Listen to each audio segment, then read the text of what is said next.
Y bueno, voy a volver a presentarlo. Perdón, para que quede en la grabación, les voy a presentar al doctor Luis Rubén Díaz Cepeda, profesor de la Universidad Autónoma de Ciudad Juárez, Chihuahua. Sus líneas de investigación, sociedad y acción, la filosofía de las ciencias sociales, la política y la hermenéutica. Y en su reseña pues, tiene muchos textos al respecto que pueden ustedes encontrar en línea.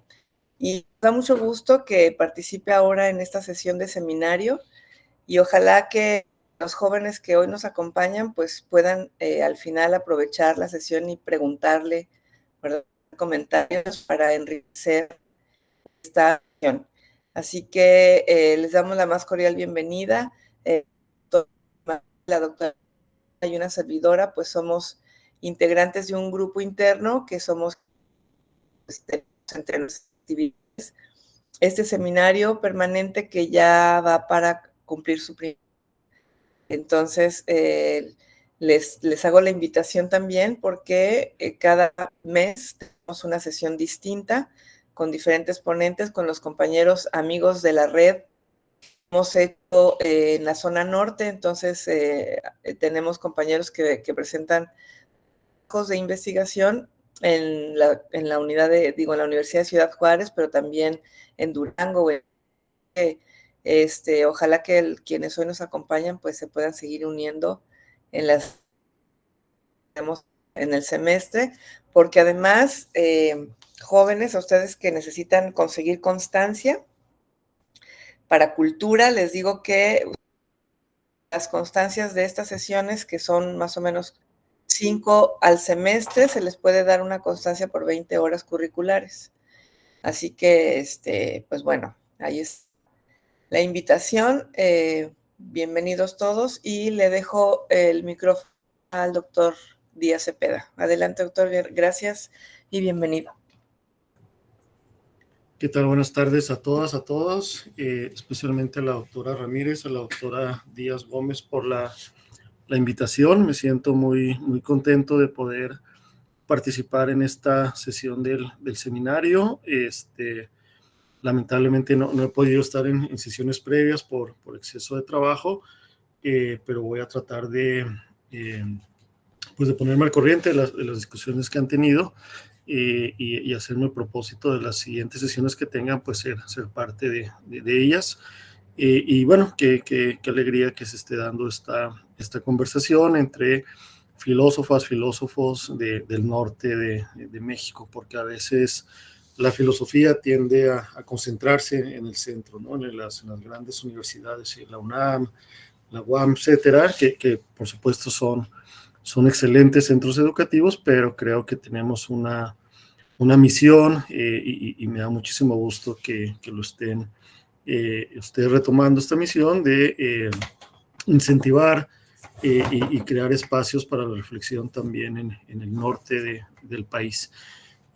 Bueno, yo había pensado, este es el plan, la propuesta, no sé qué les parezca, dividir la plática en dos partes. La primera parte sería una crítica, digamos, general a la modernidad, hecha desde la filosofía de la liberación, o específicamente del proyecto de transmodernidad del doctor Dussel, quien desafortunadamente pues dejó de estar en este plano el año pasado. Esa sería una primera parte. Ahí tal vez podamos hacer una pausa para que no sea tan largo, no se convierta en un monólogo de una hora o más, si es pesadísimo, si es viernes en la tarde. Ahí podemos tal vez detenernos un poco, tomar preguntas, discusiones, por supuesto críticas, son más que bienvenidas. Y la segunda parte ya estaríamos entrando a lo que es la migración, la propuesta que les vengo a presentar hoy, que es una propuesta que está en trabajo y por supuesto como tal es un proyecto inacabado. Y seguramente tendrá más lugar aún para críticas, las cuales, repito, son más que bienvenidas, ¿no? Por supuesto. Entonces, si les parece, en la primera parte, pues inicio con ella. Y en este trabajo, bueno, me va a permitir leerlo, tal vez haga algunas pausas para aclarar algunos puntos, ya veremos. Y les digo, ya terminando esta lectura, pues hacemos una primera reflexión, alguna primera crítica, comentarios que pueda haber, y ya iríamos a la segunda parte, que repito sería sobre migración. Bueno, en este trabajo explicito la relación entre transmodernidad y epistemologías otras. Argumento que la pluriversidad es un componente esencial en la construcción de la transmodernidad. Esta pluriversidad se construye mediante un diálogo intercultural sur-sur con la finalidad de evitar que la apertura a la alteridad se pueda entender y ejecutar como un relativismo que pueda llevar a la inmovilidad social. En este ensayo, entonces, propongo como criterio de inclusión de verdad la defensa de la vida humana, el equilibrio entre lo local y lo global, el rechazo de una inexistente objetividad, la adopción de locus enunciatis de las víctimas y la perenne vigilancia ante nuevas formas de opresión. Y repito, en la segunda parte ya estaremos aplicando estos conceptos al tema de la migración y más específicamente de la migración forzada. Bueno, argumento que el concepto de modernidad fue utilizado por primera vez hacia el siglo XV para distinguir un tiempo presente cristiano del tiempo pasado pagano y romano. Desde esta primera concepción quedaba ya claro que el punto de partida era el mundo clásico, griego y romano, no el africano. Durante el Renacimiento aún se daba la necesidad de volver a los clásicos, pero en la Ilustración esta necesidad sería desafiada y cuestionada y se va a optar por un escape, por una superación de la antigüedad clásica. La modernidad, entonces, se comprometió con la idea de un progreso infinito y del avance racional de los órdenes morales y sociales. Estas dos ideas van a ser importantes en la segunda parte. Bueno, la modernidad entendida desde Europa entonces se inaugura en términos filosóficos con Descartes y en términos económicos y políticos con la Revolución Francesa y la Guerra de Independencia de los Estados Unidos. Aquí es importante que cuando se platica la narrativa de estos acontecimientos o cuando se ponen estas líneas de tiempo, generalmente se oculta la revolución en Haití. De hecho, la revolución en Haití pasa antes que la Revolución Francesa y que la Guerra de Independencia de Estados Unidos, pero como la revolución de Haití fue llevada a cabo, promovida por personas negras, afrodescendientes, no aparece generalmente en la historia. ¿Por qué? Porque esto contradeciría a la idea que vamos a ver después, que promueve no toda la modernidad, pero alguna parte, la modernidad capitalista, de la superioridad blanca o del blanco como el modelo a seguir, como la concepción de lo que es el ser humano, y las personas de color como seres inferiores, literalmente no seres, como los denomina Fanon, o les es negado el ser. Bueno, continúo. En este sentido, el proyecto de la modernidad es un proyecto de emancipación del despotismo o de la tradición para la naciente burguesía que ya se colocaba a sí misma como representación de lo que es ser humano y se instaura como el modelo único del ser, el saber y el poder. Lo hace no de manera abierta y evidente, sino oculta. La presunta objetividad del conocimiento y la emancipación de la fe y de las tradiciones no es otra cosa sino la secularización de su fe en un ser único, trascendental, ahistórico, que ha dado leyes al universo. ¿Qué estoy tratando de argumentar aquí? Que en esta transición de la modernidad y donde se utiliza la razón o se pone la razón objetiva como un marcador de una nueva época, de una nueva transición, lo que se hace en realidad es trasladar las características que antes existía de un Dios eterno, externo a la realidad, que daba un orden, y se seculariza este concepto y se pone ahora como ciencia objetiva. No es mi argumento, aquí es importante aclararlo, mi argumento no es en contra de la ciencia, es en contra, y no es mío nada más, ¿no? Es por supuesto de toda una tradición colonial de tomar la ciencia como la única forma de saber, para aclarar esto, pues no es un argumento anticientífico, es un argumento antiesencial de la ciencia, o de lo que se conoce como un cientificismo, donde la ciencia pasa de hecho a convertirse en una forma de religión, de creencia, de dogma, lo cual de hecho termina contradiciendo a la ciencia. Y aquí vamos a ver más adelante si son malas utilizaciones de los ideales de la modernidad, si la modernidad es un proyecto inacabado, si la modernidad es un proyecto no feasible. Eso lo vamos a discutir más adelante. Bueno, continúo. La modernidad europea autocentrada hace de su particularidad una universalidad donde el resto de las civilizaciones son concebidas como atrasadas y el camino europeo se presenta como el único posible y necesario. La razón y la racionalidad se presentan entonces como únicas formas de conocimiento del mundo. Acá alternativas que se han presentado desde el sur global son el sentipensar, donde se conserva la capacidad racional, por supuesto, del ser humano, pero se incorporan también otras formas posibles de conocimiento, como sería el sentir, la empatía, en fin. En el presente trabajo, desde el concepto de transmodernidad de Dussel, me posiciono en contra de esta posición y argumento que la liberación del sur global pasa por la construcción de una pluriversalidad que dé voz a la alteridad y que permite el desarrollo de la vida humana. Hago esto primero mostrando los límites de la modernidad y de las respuestas que se han dado desde el centro y que nos muestran que la transmodernidad desde la periferia es la mejor alternativa. Después presentaré el desarrollo del concepto de Dussel y sus características. La tercera sección corresponderá a los cuestionamientos que se le han hecho al concepto, así como al criterio de verdad necesario en una pluriversalidad crítica. Inicio pues. Límites de la modernidad. La modernidad, y esto por supuesto es una propuesta sujeta a crítica, presenta dos problemas. El primero es que se da preponderancia a una esfera, el conocimiento científico, negando otras formas de episteme como el sentir pensar. Asimismo, se argumenta que la modernidad es el triunfo de la razón. Sin embargo, se ignora que está basada en la irracionalidad del sacrificio.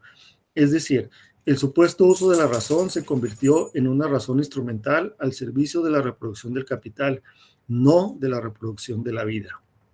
Ante el incumplimiento de la promesa de la modernidad a la humanidad de igualdad, libertad y fraternidad, la literatura ofrece varias alternativas. La primera es continuarla.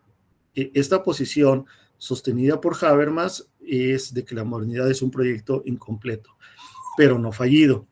Esta alternativa argumenta que el proyecto de la Ilustración se vuelve más claro hacia finales del siglo XIX y principios del siglo XX, con la explicación que Max Weber hace del fenómeno del milagro europeo o de la excepcionalidad carácter de Europa con respecto a otras regiones. Para Weber, la modernidad se refiere al incremento en el proceso de racionalización en esferas autónomas, por ejemplo, la ciencia, la estética y la moral con sus propios criterios para juzgar las áreas donde son competentes. Sin embargo, para Habermas, en esto consiste precisamente la limitante de la modernidad, como se vino desarrollando hasta ese momento, en la absolutización de esferas particulares y sus características y que éstas se tomen como criterio para evaluar otras áreas. Ante este escenario, el filósofo alemán presenta dos opciones. Primera es el establecer algunas de las esferas ciencia, arte o moralidad como la máxima autoridad. La segunda opción es buscar una nueva base para la continuación del proyecto de la modernidad. Esta es la opción que va a proponer Habermas. Busca la continuación de la modernidad en su proyecto de la ética discursiva mediante el principio de la universalidad, en el cual se asume el cometido de una regla de argumentación. En sus palabras, cito, en las normas válidas, los resultados y los efectos secundarios que se deriven de su seguimiento universal para la satisfacción de los intereses de todos y cada uno tienen que poder ser aceptados por todos sin coacción alguna. El problema con esto es que Habermas continúa buscando la solución en la totalidad europea de ciudadanos libres e iguales y no toma en cuenta la colonialidad como momento fundante de la modernidad. Es decir, no piensa en la diferencia colonial que aún persiste, en la cual gran parte de la población mundial sufre discriminación, no goza de libertad, ni siquiera es reconocido como un ser y del reconocimiento de sus epistemes, y por ende no les es posible participar en condiciones de igualdad sin coacción, lo cual evidentemente hace imposible el proyecto habermasiano en el sur global. Es decir, en pocas palabras, para Habermas, una comunidad de iguales, estaríamos sentados en una mesa platicando, discutiendo cuáles son los principios que nos deben de normar. Estos principios estamos dispuestos a aceptarlos. Es una evolución de la ética kantiana, que pasa a ser individual a ser colectiva, pero acá la crítica que se le ha hecho a Habermas es que este escenario posible de igualdad de condiciones, pues en realidad es excepcional. Él estaría pensando, digamos, en comunidades universitarias donde nos podemos sentar a tomarnos un café, a platicar, que tenemos un conocimiento amplio de los contextos, pero no toma en cuenta situaciones en las que una persona puede tener hambre, no puede tener un conocimiento real de su contexto, le es negada su igualdad, y por ende el proceso o la propuesta habermasiana no, me parece a mí, o esto es lo que argumento, que está viciada de origen porque no está reconociendo la desigualdad que existe de facto, no de manera ideal, sino factual, empírica, en nuestras sociedades, sea al interior o sea al exterior. Permítame un momentito porque mi cachorrito se quiere salir. Permítame un momento, por favor.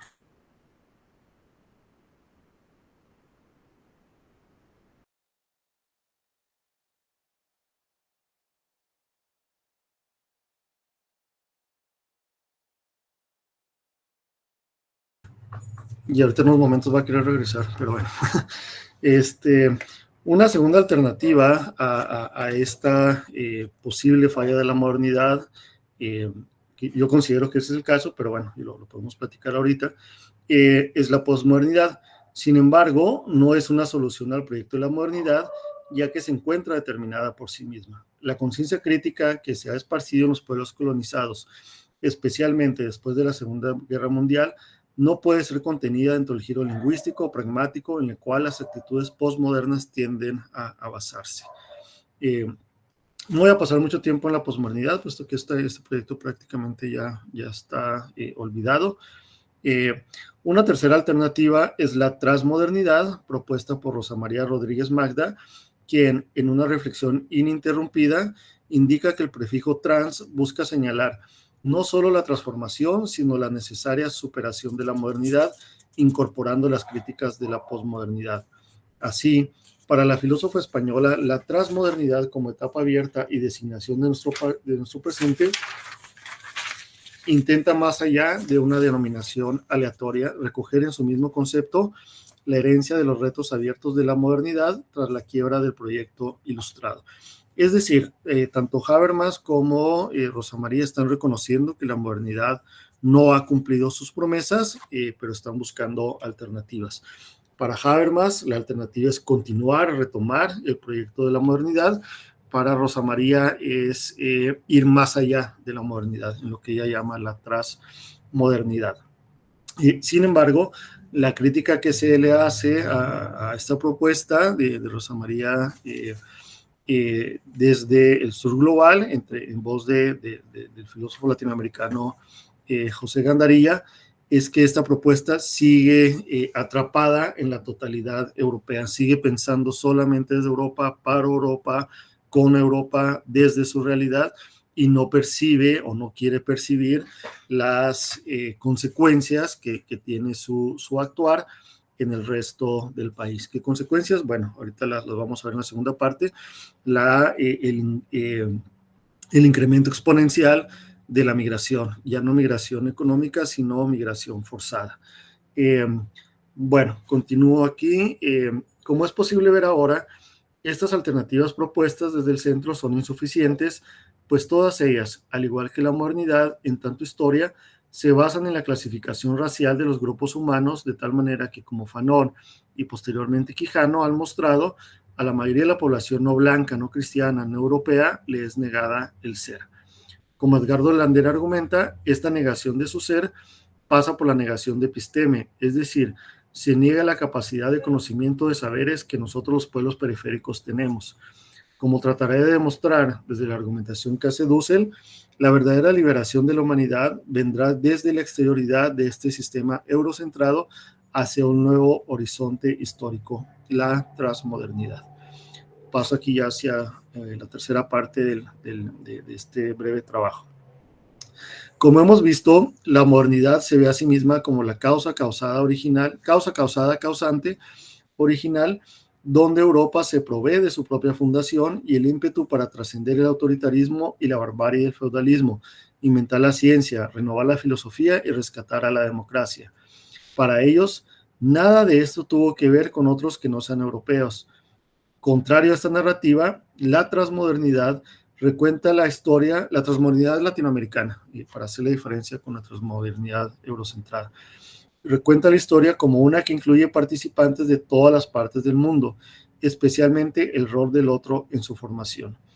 En contra de la narrativa que sitúa una centralidad y una continuidad en Europa desde los griegos antiguos, el Imperio Romano, la modernidad, la posmodernidad y la transmodernidad, el pensamiento decolonial muestra que Europa misma y su modernidad se originan en 1492 con la conquista de América. Es decir, la modernidad no se origina en Europa, sino que se origina con la conquista de América. ¿En qué sentido?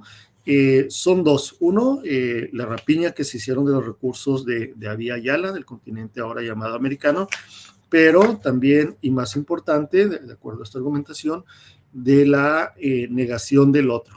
Se crea, antes del ego cogito de Descartes, se creó el ego conquiro, que permitió a los europeos concebirse a sí mismos como el fin de la historia y guía de la humanidad. Es decir, la Europa era una de las civilizaciones y de hecho fue periférica por mucho tiempo, a diferencia de la narrativa que siempre se consideran a ellos mismos como centrales. Bueno, la modernidad entonces oculta la alteridad, pues se trata de un solipsismo epistémico en favor del capital. Acá entra otro elemento, a la modernidad se le va a unir el capital, pero ante esta opresión se da también la resistencia. El de la liberación es el grito de los esclavos, el del instinto de vida. Este grito se da en la búsqueda del conocimiento con un interés claro, como también lo tuvo la Ilustración del siglo XIX. En un texto de Maldonado Torres titulado Enrique Dulce's Liberation Thought in the Colonial Turn, Maldonado Torres presenta 3 caminos para la transformación de la historia y del pensamiento. El primero de ellos son los inmigrantes latinoamericanos en los Estados Unidos, particularmente los mexicanos y los chicanos que habitan en territorios fronterizos, tanto al norte como al sur de la frontera. Este argumento yo lo voy a prolongar para... me parece a mí que este cambio viene de no solamente de los chicanos, los mexicanos ya en territorio norteamericano, sino de los migrantes que están en tránsito de la migración forzada. Pero bueno, ahorita hablamos de eso. El segundo camino fue el que se presentó durante la Guerra Fría con el comunismo soviético.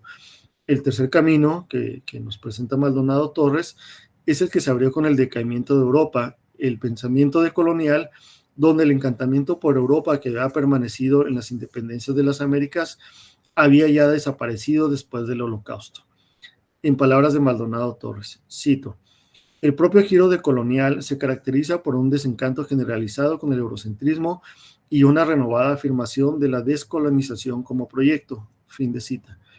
Este desencantamiento del mito de la modernidad, continúa el filósofo puertorriqueño, llevó a Dussel a articular una ética de la liberación y la utopía ideal de la transmodernidad. Maldonado Torres continúa argumentando que, si por un lado Habermas habla del proyecto inacabado de la modernidad, por el otro se puede hablar también del inacabado proyecto de decolonización. En este sentido, la ética de la liberación de Dussel es el proyecto de la descolonización, lo que la ética del discurso es el proyecto de la ilustración de la modernidad, ya que provee principios normativos cuya aplicación avanza el proyecto de la decolonización. Así, la transmodernidad es la aplicación de la ética de la liberación a la historia y el reconocimiento ético del otro como un sujeto de conocimiento y cultura. El camino de la transmodernidad no ha sido fácil ni unívoco. En el texto Transmodernidad, Gandarilla muestra la evolución del concepto en el pensamiento dusseliano. El filósofo mexicano muestra que en un primer momento de la hora 1492, el encubrimiento del otro hacia un origen del mito de la modernidad, Dussel habla de dotar a la modernidad de aquello que es incapaz de cumplir y de ese modo llenar o cubrir sus aporías. Continúa Gandarilla mostrando que en la misma obra la transmodernidad se refiere a una correalización por mutua fecundidad creadora de lo imposible para la sola modernidad. En ese sentido, la transmodernidad hace no una negación de la modernidad, sino una subsunción desde la alteridad de los ideales de la modernidad que son útiles a la vida.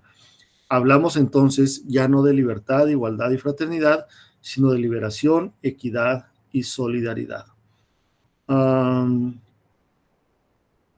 Bueno, así entonces el concepto de transmodernidad indica la novedad radical de la irrupción de la exterioridad, de aquello siempre distinto en el proceso de crecimiento y que asume los desafíos de la modernidad, para los cuales responde desde otro lugar.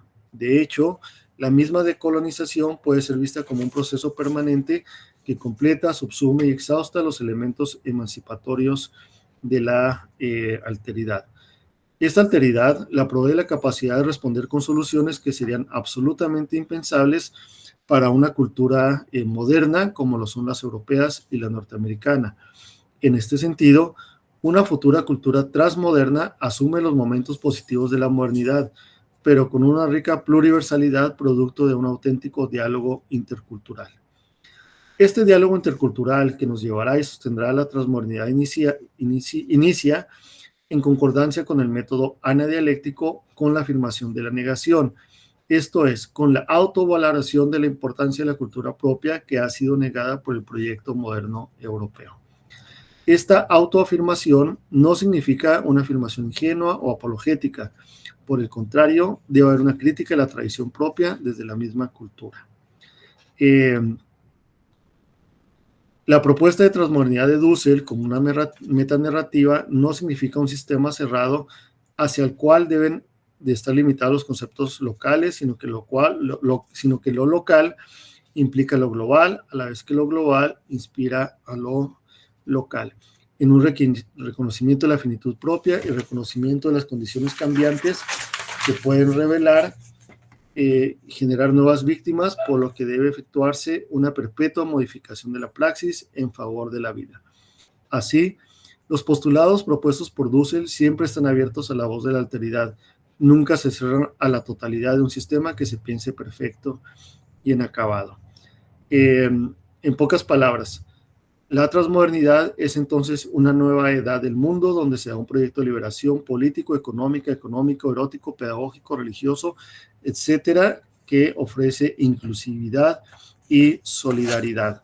Y lo que yo propongo o lo que voy a platicar en la segunda parte de esta charla es que uno de los, no el único, pero uno de los motores, de los factores que van a llevarnos a este mundo transmoderno, aunque ya hay algunas manifestaciones de esta transmodernidad, pues es el incremento exponencial o alto al menos de la población migrante forzada, de migración forzada, no solamente México, Estados Unidos, sino África, Europa, desde el sur global al norte global.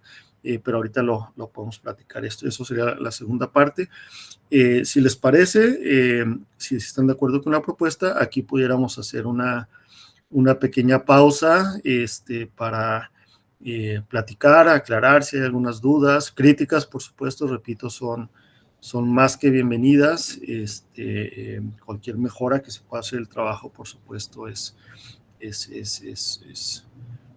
necesario. Muy bien. Muy bien. Pues alguien de nuestros asistentes quisiera hacer alguna pregunta para que levante la manita.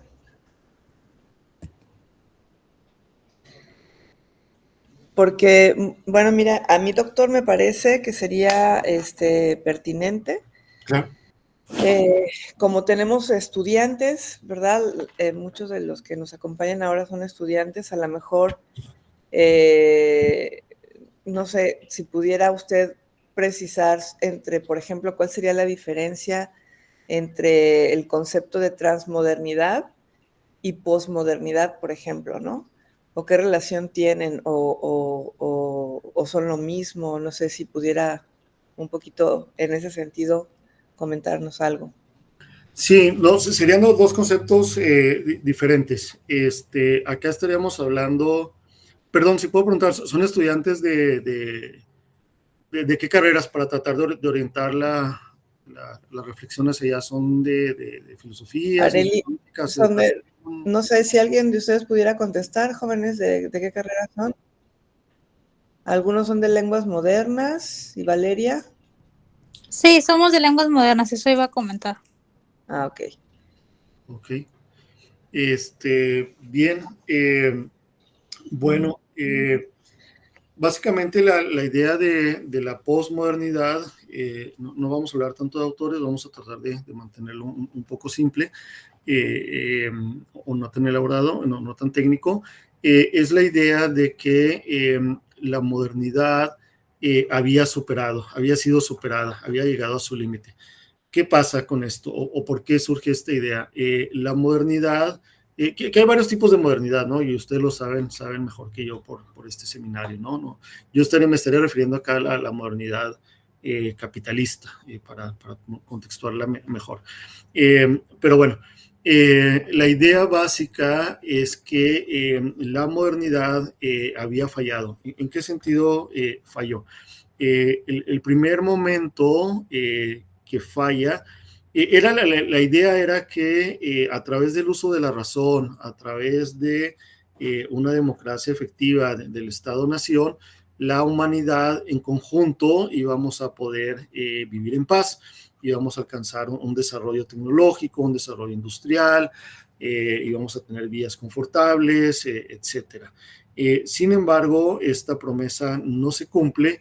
Y la primera ocasión que es evidente para el mundo occidental que no se cumple es en el Holocausto, donde europeos mataron a europeos. Y obviamente no trato de disminuir, por supuesto, el fenómeno del Holocausto, pero lo que fue nuevo, digamos, entre comillas, en estos desafortunados acontecimientos, es que se hizo una Europa hacia europeos, es decir, el asesinato sistemático de personas no era la primera vez que se había dado, pero se había dado fuera de Europa, en los territorios, sea África, sea América.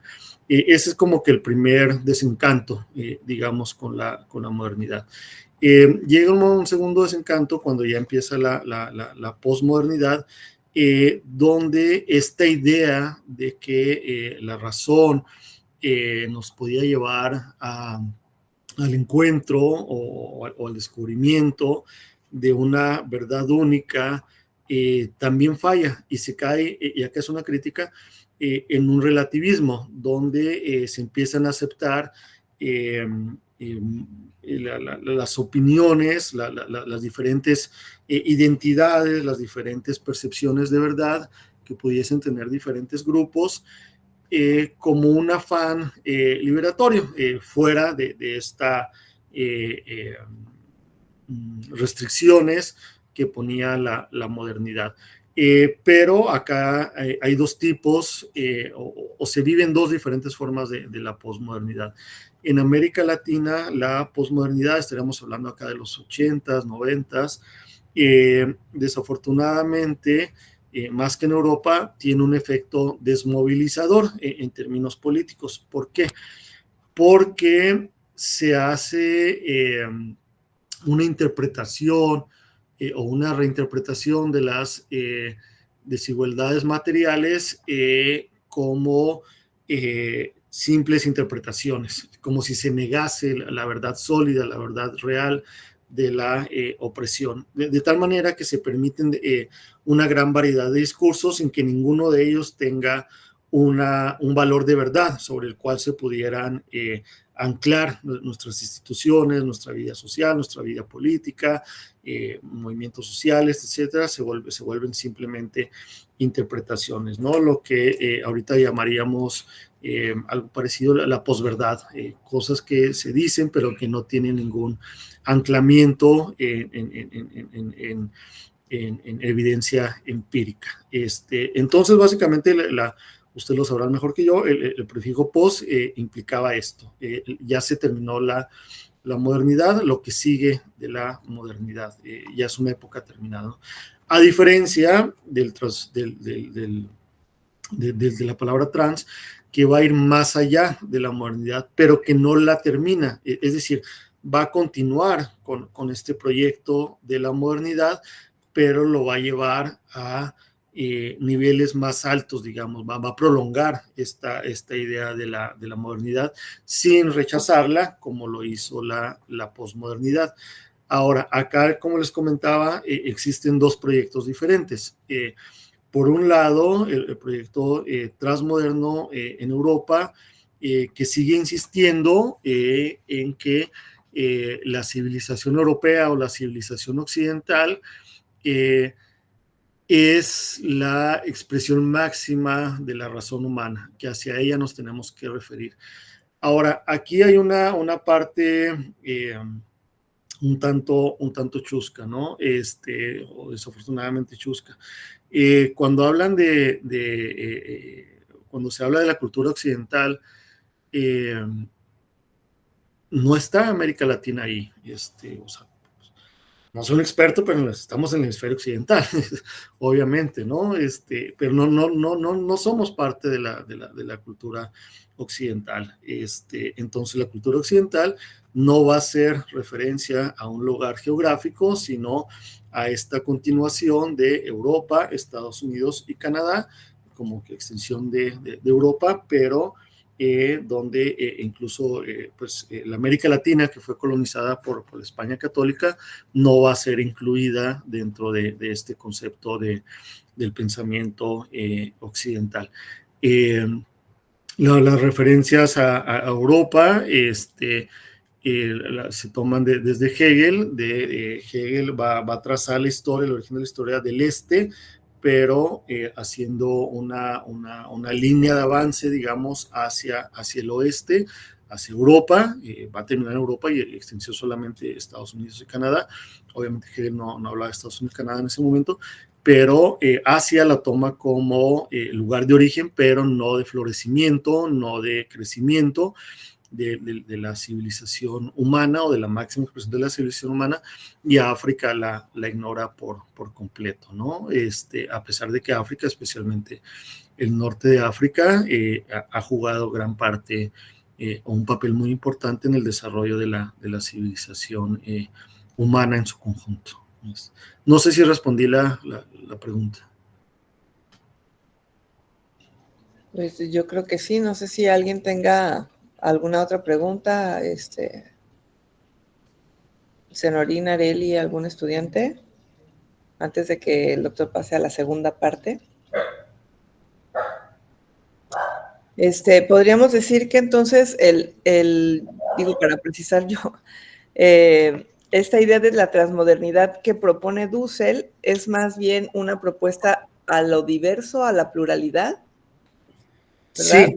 A dejar de tomar en cuenta la unicidad o la unidad que proponía la Europa, ¿no? Occidental. Es correcto, y esto tiene sus raíces por ejemplo, si leemos autores europeos, cuando se piensa en la modernidad, se concibe la modernidad, se va a pensar como un fenómeno meramente europeo, generado en Europa, polos europeos, que después se va a expandir hacia el resto del mundo, gracias a ellos, ¿no? Hasta agradecidos les tenemos que estar. Pero algo que han venido desarrollando teóricamente Dussel y el grupo Modernidad Colonialidad es lo que comentaba en alguna parte del texto, ¿no? Que la modernidad en realidad va a tener sus fundamentos en la colonialidad, es decir, en la conquista de Europa. Aquí sería importante hacer también énfasis en que no es colonia, sino colonialidad. ¿Cuál es la diferencia? Que la colonia se estaría refiriendo solamente pues, a esta ocupación militar, extracción de recursos, eso no era nuevo en la historia del mundo. Lo que fue nuevo fue la colonización, digamos, de la episteme, del espíritu, del ser, de las personas que fuimos conquistadas, ¿no? Y cómo estas estructuras de poder han permanecido, a pesar de ya tenemos 2 siglos, poco más de 2 siglos de ser países independientes, y sin embargo seguimos repitiendo estos procesos de subyugación. El ejemplo más claro sería el racismo interno, ¿no? A pesar de que la inmensa mayoría de las personas seríamos mestizos, experimentamos o desafortunadamente reproducimos estas prácticas coloniales hacia la población indígena, hacia la población de los pueblos originarios. Todos lo saben, las condiciones de vida de nuestros pueblos originarios son lamentables. Comentábamos alguna vez en una clase que lo peor que se puede hacer en México es ser indio. Yo comentaba, no, aún es peor ser india. Son condiciones de pobreza prácticamente natural. Es muy difícil que exista, y por eso es toda esta rebelión, etcétera, ¿no? Y sin embargo ha habido resistencia, afortunadamente, de los pueblos indígenas. Y bueno, eso sería el racismo hacia los pueblos indígenas, y cómo seguimos admirando la blanquitud. Nosotros, es decir, a eso se refiere básicamente pues la colonialidad, ¿no? Al dominio tan profundo que se dio en nuestras estructuras sociales, políticas, culturales, mentales, que a pesar de que ya no existe una ocupación militar, que ya hace tiempo que no existe una ocupación militar, seguimos reproduciendo estos patrones de conducta, ¿no? Entre ellos la negación de nuestros propios saberes. Lo sabemos, ¿no? Los libros de introducción a la filosofía van a ser filósofos europeos. El 99.99% de los casos no se estudia filosofía mexicana o latinoamericana, se estudia en mínima parte. No se trata al mismo tiempo de hacer un esencialismo de que toda la filosofía latinoamericana es buena, pero que tendrían que estar también siendo discutidos, ¿no? En igualdad de condiciones. Entonces, en ese sentido, el proyecto de transmodernidad no va a negar la intención emancipatoria que tuvo la modernidad o el proyecto moderno, específicamente hablando de la producción o del aspecto político, con la Revolución Francesa, con la Guerra de Independencia de los Estados Unidos, con la Declaración de Principios, etcétera. Eso no lo niega. Lo único que está, algo que hace mucho uso, o hacía mucho uso, era subsumir esos principios, tomar lo que es bueno de esos principios y llevarlos más allá o presentarlos desde la alteridad, ¿no? El ejemplo que poníamos en el texto, libertad cambia a liberación, fraternidad, que estaría entendiéndose acá como la unión dentro de una comunidad, cambiaría a solidaridad, que es la unión pero con el extraño. Entonces, veríamos acá, por ejemplo, fraternidad, digamos, dentro de un Estado-nación blanco, que entre ellos se protegen, pero que no es solidario con grupos que vienen de fuera, ¿no? Con migrantes, por ejemplo. La igualdad va a ser lo mismo, la igualdad entre nosotros, los que somos iguales, ¿no? Entre nuestros semejantes, pero no frente al otro. El negro, el indígena, él no es igual a nosotros, ¿no? Hay un texto muy importante que el tema lo desarrolla primero, o el término lo acuña Walter Miñolo, pero el texto donde lo desarrollo es de Maldonado Torres, La colonialidad del ser, basado en Fanon, donde se le niega al ser negro el ser. Entonces, básicamente eso, para responder en pocas palabras, la transmodernidad latinoamericana va a tomar, a subsumir aquellos aspectos positivos emancipadores de la modernidad, pero los va a pensar, los va a establecer desde la alteridad. ¿Y quién es la alteridad? Lo que pudiéramos llamar el sur global. Todos estos pueblos, estos grupos que no formamos parte del conocimiento occidental, ¿no? Que se autorige como la máxima expresión del conocimiento, como el camino hacia donde todos tendríamos que ir. Si queremos, es decir, si se presenta un proyecto de nación, tenemos que pensar cómo son los europeos, cómo son los norteamericanos, para que podamos ir hacia allá, porque ese es el camino último, ¿no? Ese es el fin último, la expresión máxima de la civilización. Y desde acá se niega, por ejemplo, ¿qué representa la vida buena o una buena vida? Platicaba yo con mis estudiantes precisamente el jueves,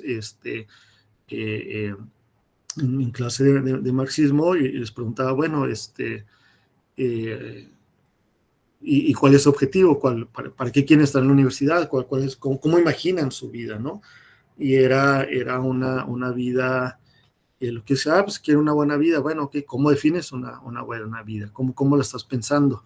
¿Qué quieres decir por una buena vida? Y era esta imagen, ¿no? De la clase media, con un auto, con una casa, bueno, pues sí, obviamente en estas condiciones materiales, pero va mucho más allá, ¿no? Entonces estamos hablando, por ejemplo, acá del concepto del buen vivir, que sería ya una idea desarrollada en América Latina, donde escuchamos a los pueblos originarios, y el buen vivir tiene que ver, sí necesita las condiciones materiales, por supuesto, pero va mucho más allá, va en concordancia con la naturaleza, en concordancia con el otro. Yo soy porque tú eres, a diferencia del sujeto liberal, donde yo soy en contra de ti, es decir, tú eres mi potencial enemigo, ¿no? Y el buen vivir somos una comunidad, o por ejemplo, esa sería otra idea, ¿no?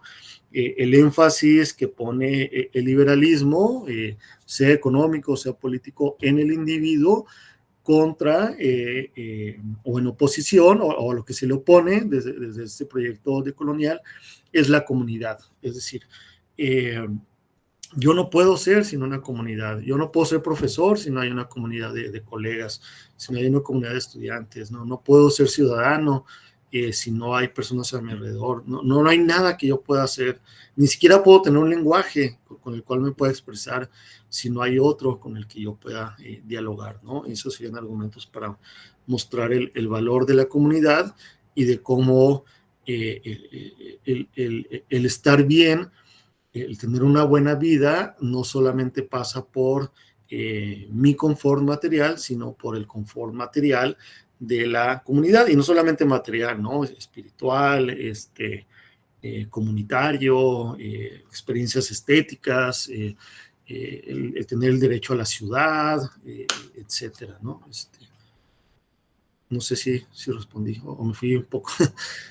No, sí, muy bien. Y sabe, es que a mí yo estoy pensando en los jóvenes y los estudiantes que nos acompañan hoy son de lenguas modernas, pues creo que es un tema súper importante porque, a ver, fíjense, las lenguas modernas, ¿no? Desde lo que nos está platicando pareciera que se opone o que es justamente lo contrario de lo que nos está platicando el maestro, o que ustedes pensaran como estudiantes cuál sería la importancia de esas lenguas modernas, ¿no? Y por qué no otras.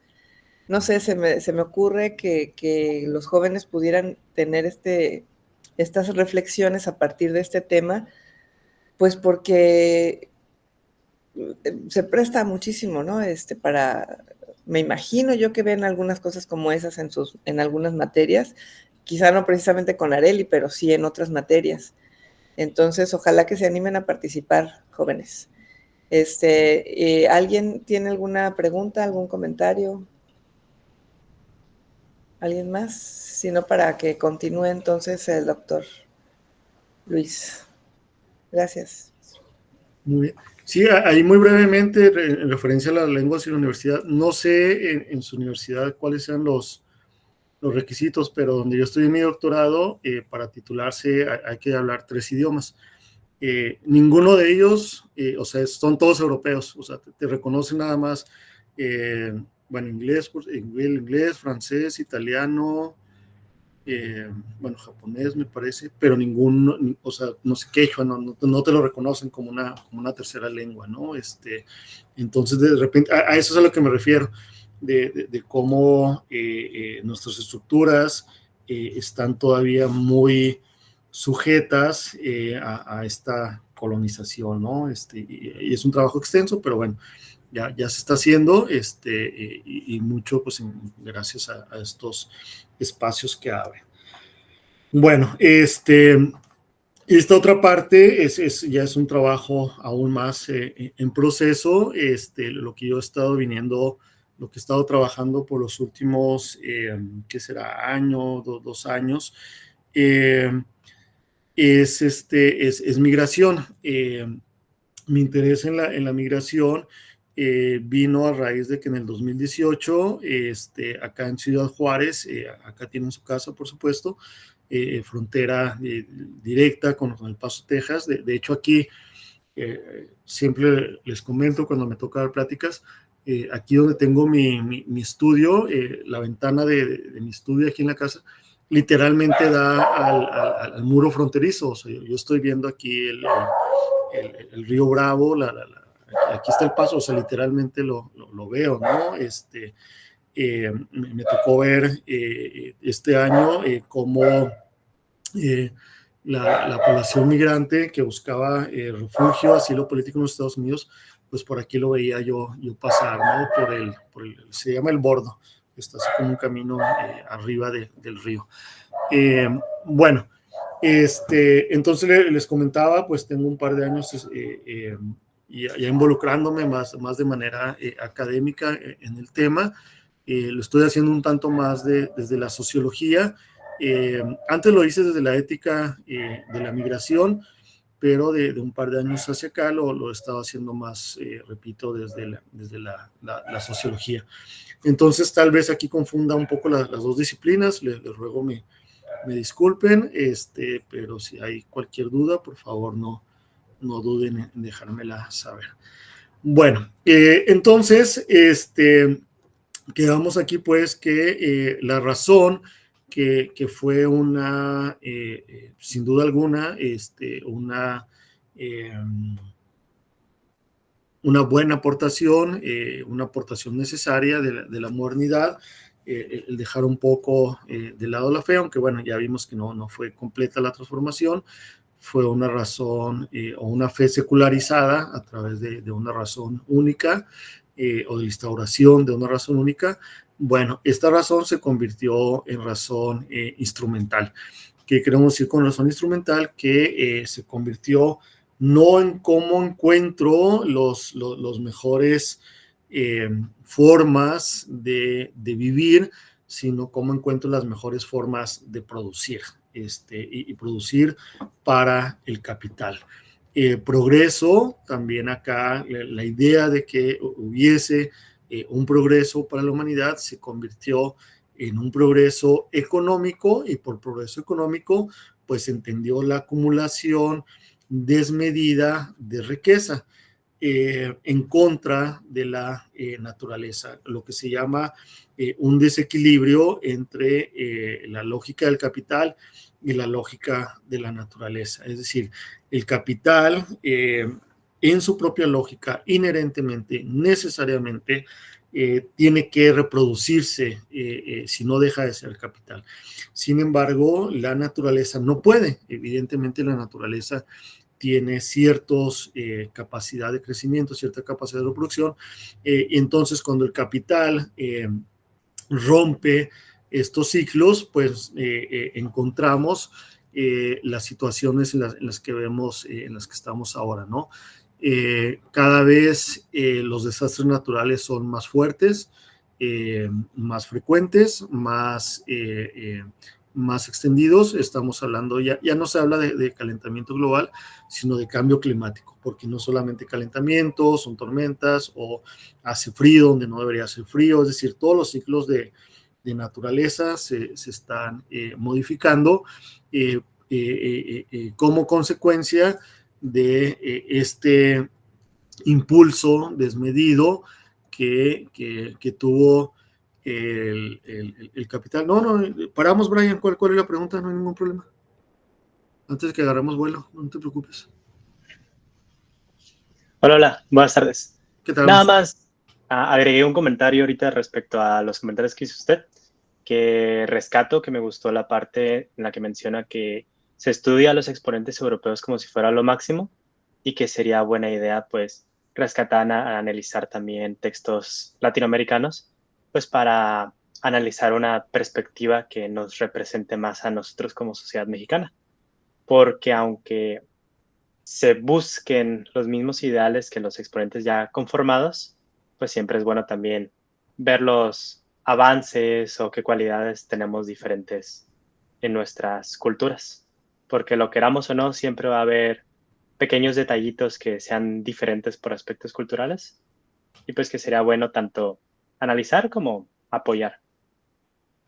Sí, totalmente de acuerdo contigo. O sea, yo creo que en la medida en la cual reflexionemos sobre nuestra propia realidad a través de pensadoras, pensadores que nos han pensado, valga la redundancia, que han reflexionado sobre nosotros, que han hecho filosofía, que nos han pensado, podemos pensar de manera más adecuada a nuestras propias circunstancias.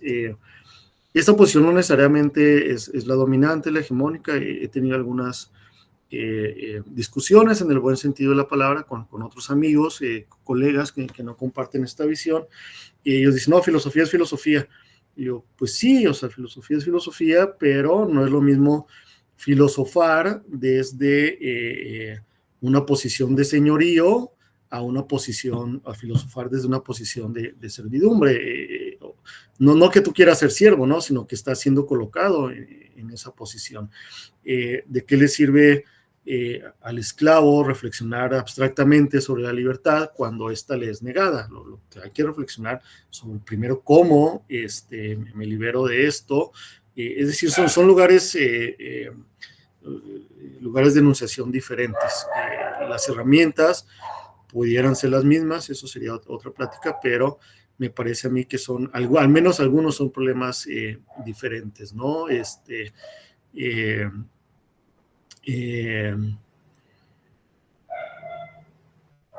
Un ejemplo sería, yo soy hombre heterosexual, no sé qué tanto pudiera yo hacer reflexión sobre la feminidad, por ejemplo, no pudiera, no tendría las herramientas.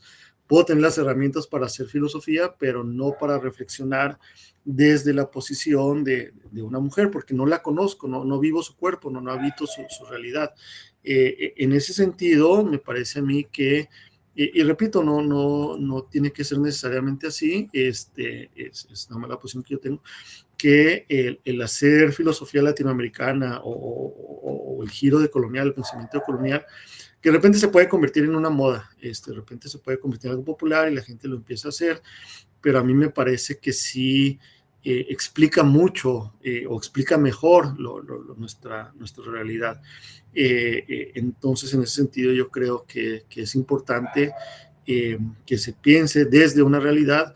Y aquí, ojo, tampoco se trata de irse al otro extremo de solamente pienso en mi realidad y mis ideas, mi filosofía, mis reflexiones, mis autores, solamente me sirven para explicar esa realidad, porque entonces no ayudan mucho.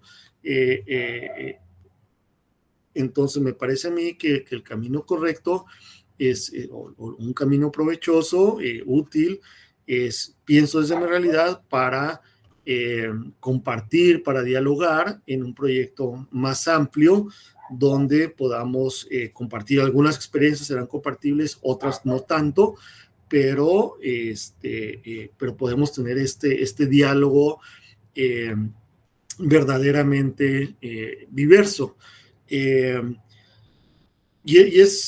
No sé si ustedes están pensando en ir a un posgrado, pero por ejemplo, para publicar, digamos, si quieres ser citado ampliamente, debes de publicar en inglés. La difusión de los textos en español es más limitada que los textos en inglés, ¿no?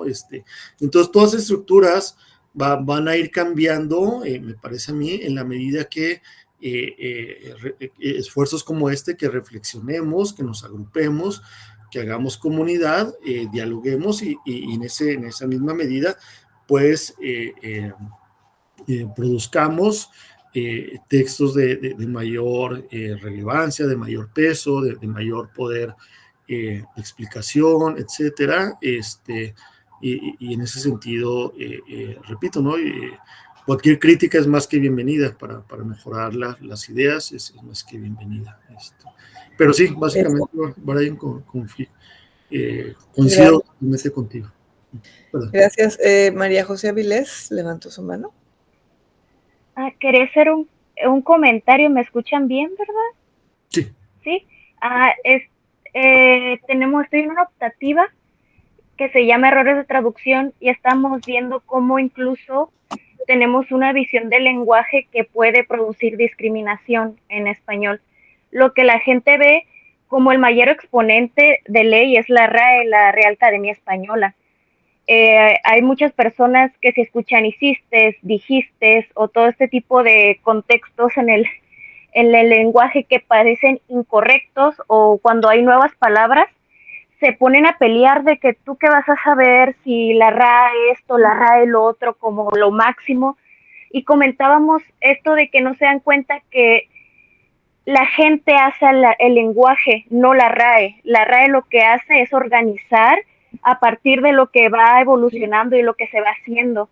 Entonces tienen este concepto erróneo donde terminan discriminando a los mismos hablantes cuando hay evoluciones o cuando tienen un contexto social diferente y por lo cual tienen ese tipo de habla o escritura. Como un ejemplo que a mí me sorprendió mucho fue antes del ejemplo que voy a dar, siento que se reduce mucho la educación porque ese tipo de reflexiones no se dan porque en la educación no está. Como comentaban, es una educación mucho de producir y no de pensamiento crítico. Yo estoy en el área de culturales, en lenguas modernas, y tenemos clases de postcolonialismo, globalización y flujos migratorios, diversidad cultural, hablamos de todas estas cosas.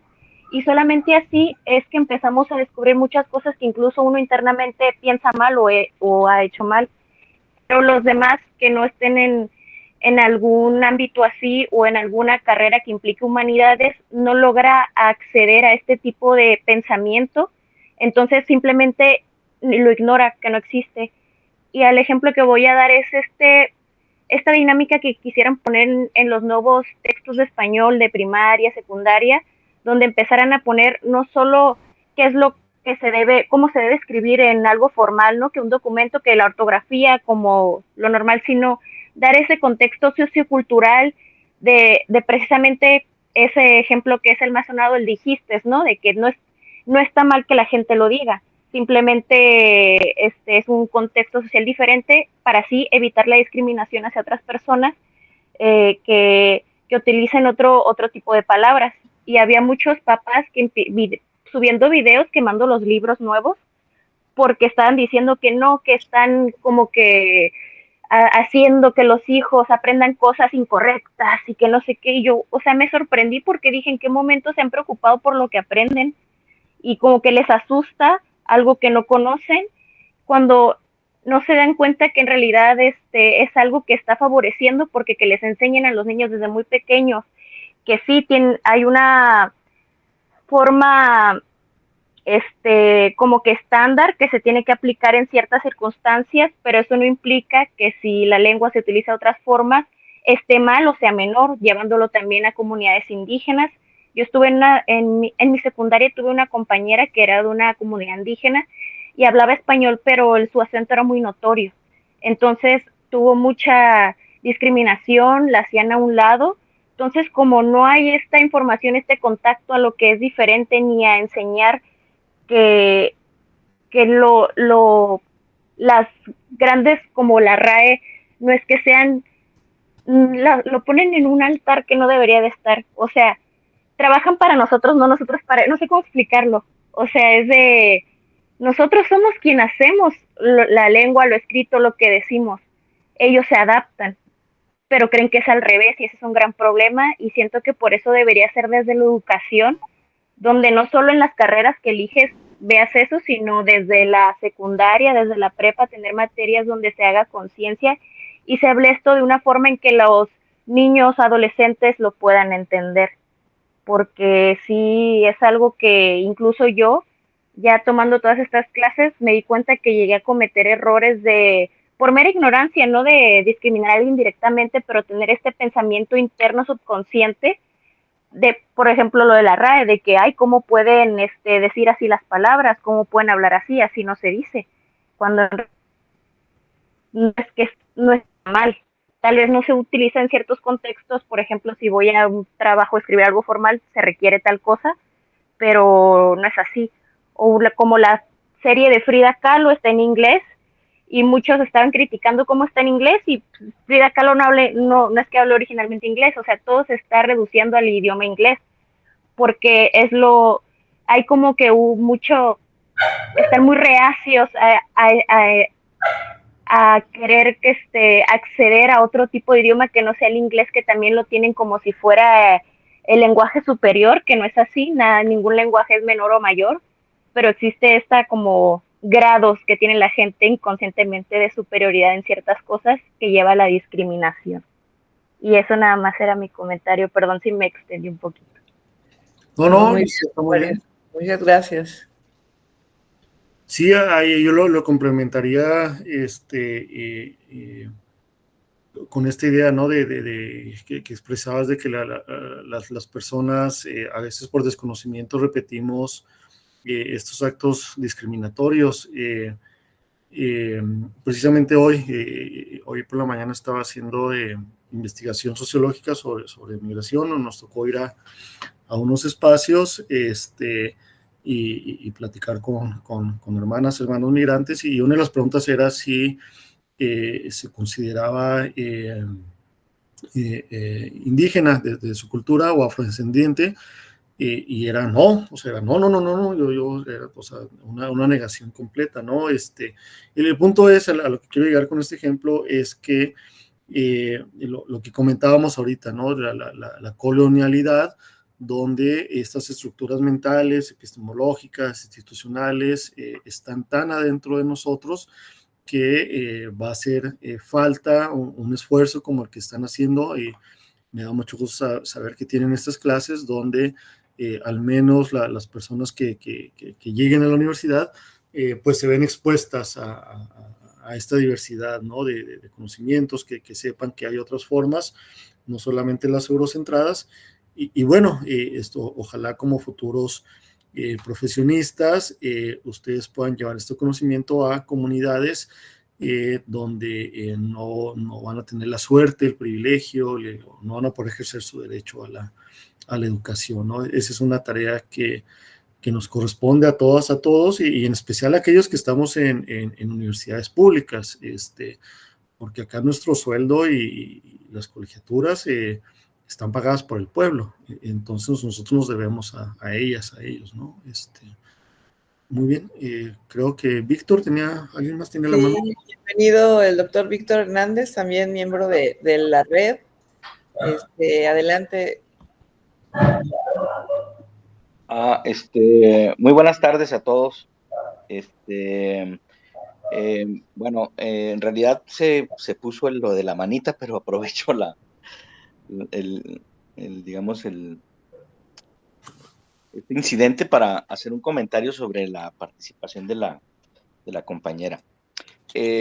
Básicamente, ese tipo de problemas que se presentan con respecto hacia las hablas, las variantes dialectales, se debe precisamente a que la mayor parte de la población no informada desconoce en realidad lo que llamamos un dialecto, ¿sí? Y tenemos la errónea concepción de que algunos tenemos, quién sabe por qué privilegio, que hablamos el español a secas, ¿no? Cuando en realidad, desde el punto de vista de los estudios lingüísticos, no hay nadie que hable realmente el español. todos hablamos una variante de español. Nosotros acá en Ciudad Juárez hablamos una variante que llamamos precisamente variante dialectal. Ustedes que están en Baja California también tienen un habla, una forma dialectal de su español. Y el problema, lo que pasa es que también la educación, la formación propiamente académica, tiende a, digamos, a buscar una normalización del uso de la lengua. Por lo tanto, esa normalización está dada por reglas.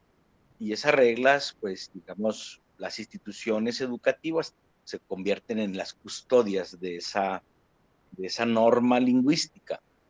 Pero el problema es que hay un desconocimiento incluso de que se trata de una normatividad y que esa normatividad pues se debe observar en los ámbitos propiamente académicos, ¿verdad? Pero que más allá de eso, en los intercambios lingüísticos normales, pues se pueden dar estas otras cosas.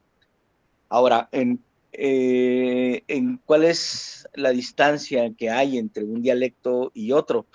Pues desde el punto de vista de la lingüística, la variación se da básicamente en dos niveles. En el nivel que llamamos fonológico, es decir, en la manera como pronunciamos las palabras, las expresiones, y lo que llamamos también el vocabulario o el léxico. Esas son, en términos lingüísticos, las dos dimensiones que varían de un tipo de dialecto a otro, pero son relativos. Por ejemplo, en esto que estoy diciendo, nuestra variante dialectal del español de Juárez con respecto al dialecto del español de Baja California Sur, pues existe una variedad fonológica en tales y tales contextos de expresión, y existe también cierta variación en el léxico. Pero esta variación que tenemos entre estos dos dialectos difiere en relación, digamos, que por el dialecto del español de La Habana, Cuba. Entonces, pero eso se da en el nivel de lo que llamamos el sistema primario de la lengua. Y el sistema primario de la lengua es básicamente la oralidad. El sistema de escritura de la lengua es un sistema que llamamos secundario. Y es importante también tener presente esa diferenciación porque el sistema primario de la lengua es algo natural. Es decir, que nadie nos enseña a hablar. Todos adquirimos la lengua de manera natural.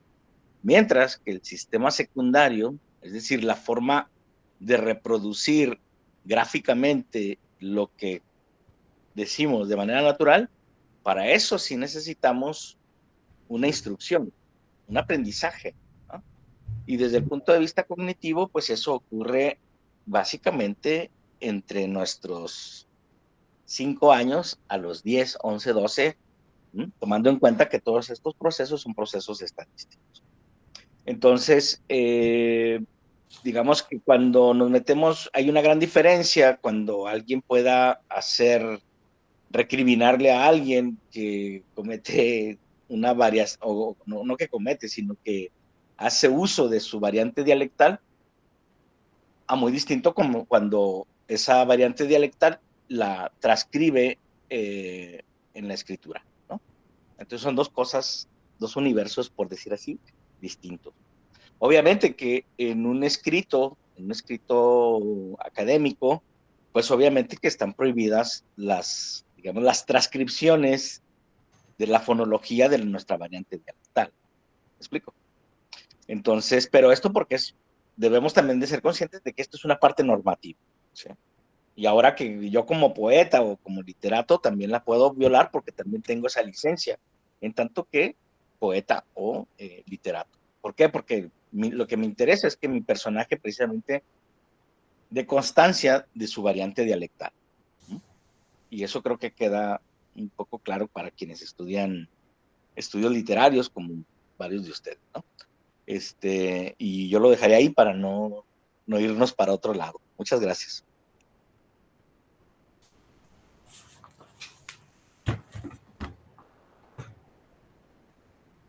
Ok, gracias, Víctor. Ahí sería yo creo que sería una conversación un poquito más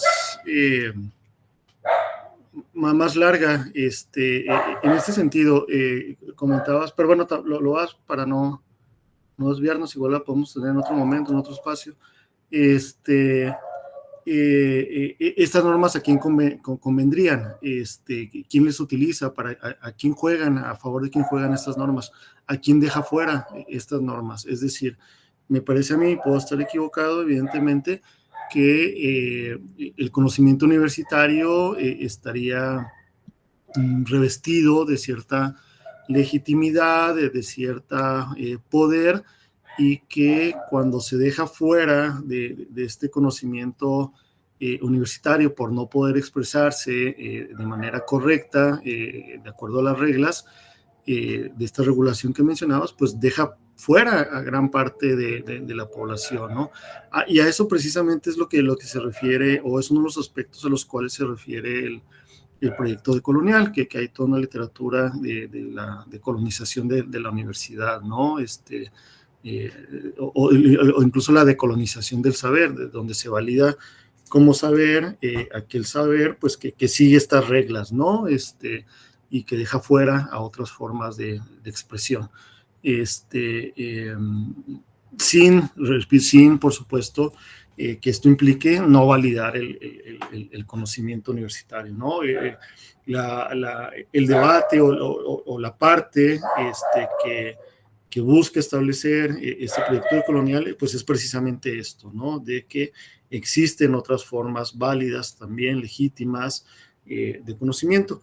Y un criterio, de verdad, muy debatible, por supuesto, sería algo parecido al pragmatismo, que sería cuál es el conocimiento válido, legítimo, necesario, importante, aquel que sirva a la preservación de la vida humana. Ese es como el criterio de verdad que propone Dussel. Repito, cuestionable, discutible, no dogmático, pero ahí está para la discusión, ¿no?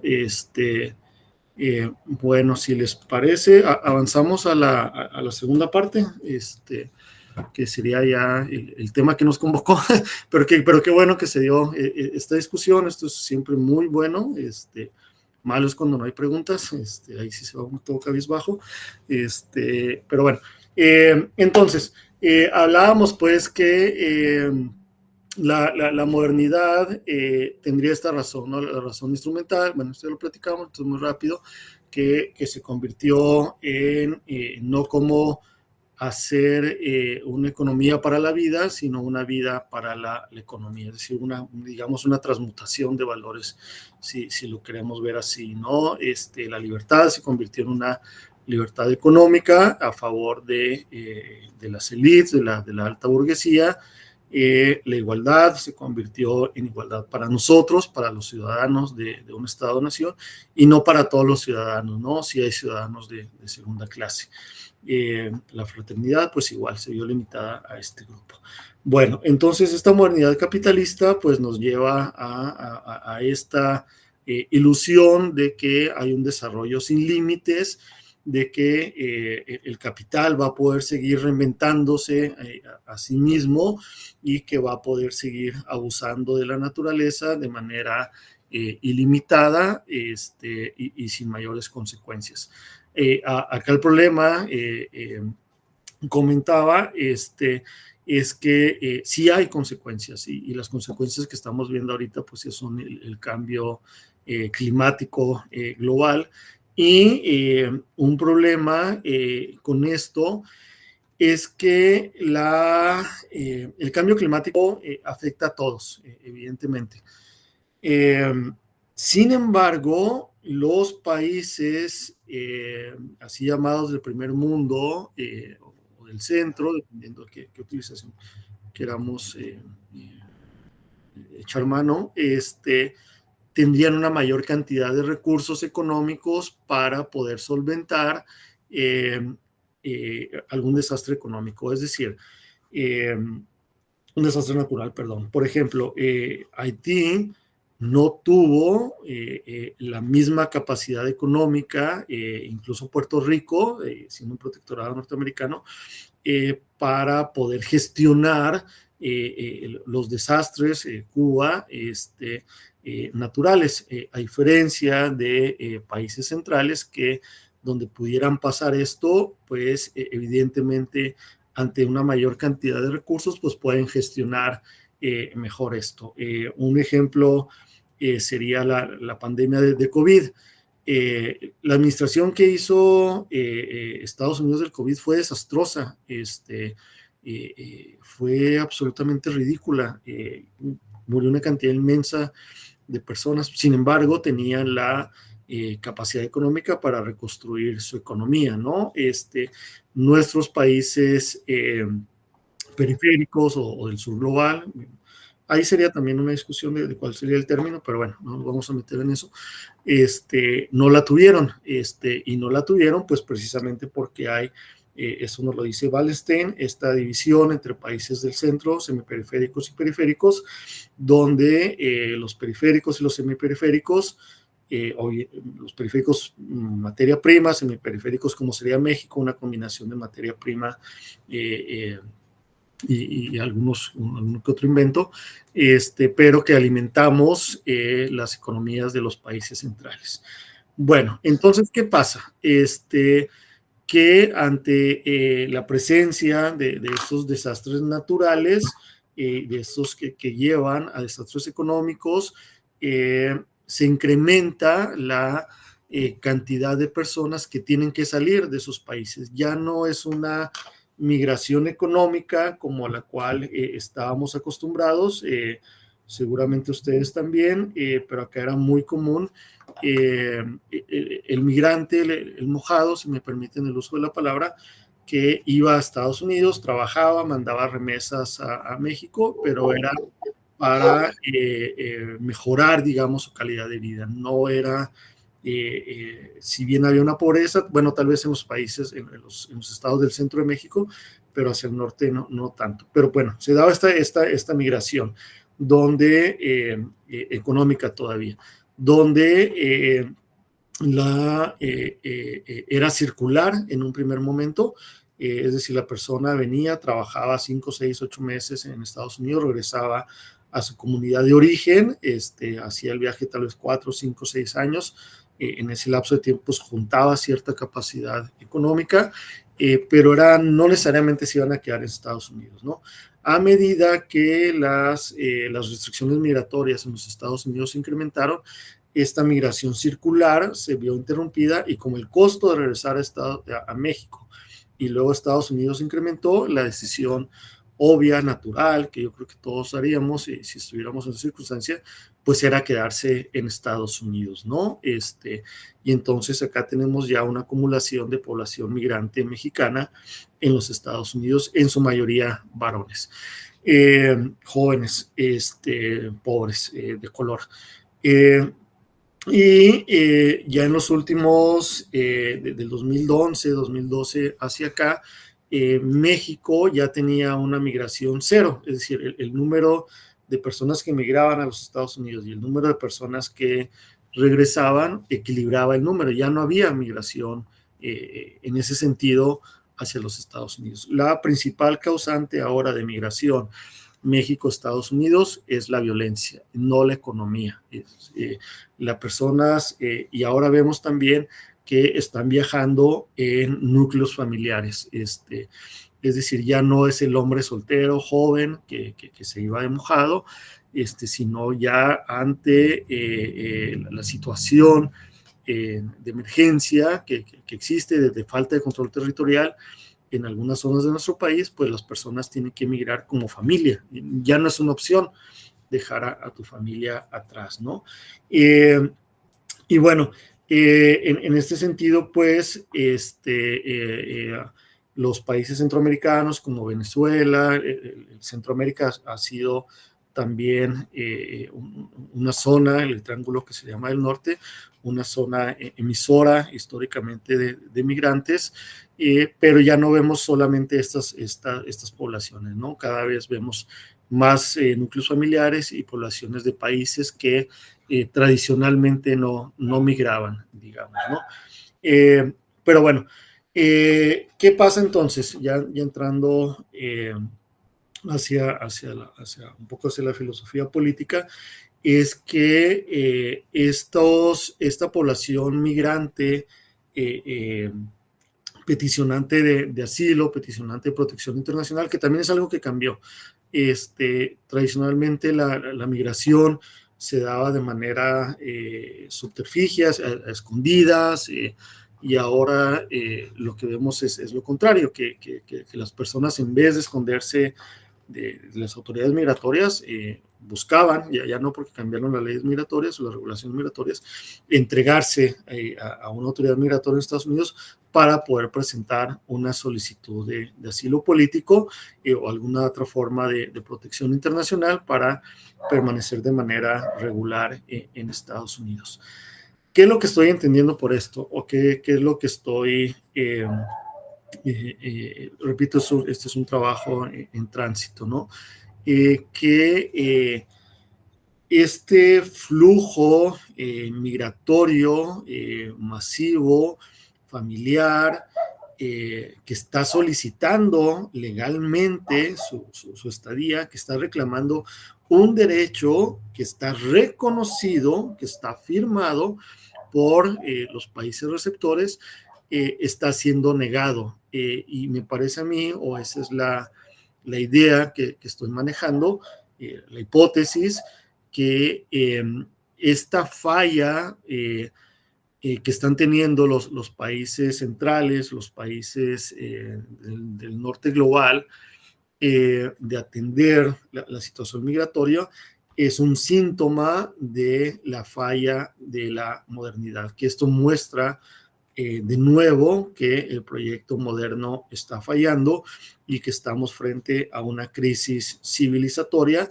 donde necesitamos de manera, pues si no urgente, si muy pronto, un cambio en el sistema económico, en el sistema capitalista. De lo contrario, vamos hacia un desastre. ¿Cómo considero que está mostrando esta migración abierta, repito, legal, o que busca vías legales para migrar? Está haciendo ver que el Estado-Nación, que fue una de las ideas con las cuales nace la modernidad, o al menos la modernidad en su aspecto político, es en realidad una falacia. ¿Por qué? Porque estaba basado en la idea de que un pueblo correspondía a una nación. Sin embargo, con la población migrante podemos ver que se construyen redes transnacionales donde no se habita un solo espacio, es decir, personas que dejan su país, Venezuela, Colombia, Honduras, etcétera, México mismo, y se trasladan, si tienen éxito, a los Estados Unidos, no es que abandonen por completo a su país de origen y que se establezcan en el nuevo país de recepción, sino que estas redes transnacionales, esta convivencia transnacional muestra me parece a mí, o esa es una de las hipótesis, lo endeble, lo falaz que es este concepto del Estado nación. Me parece también que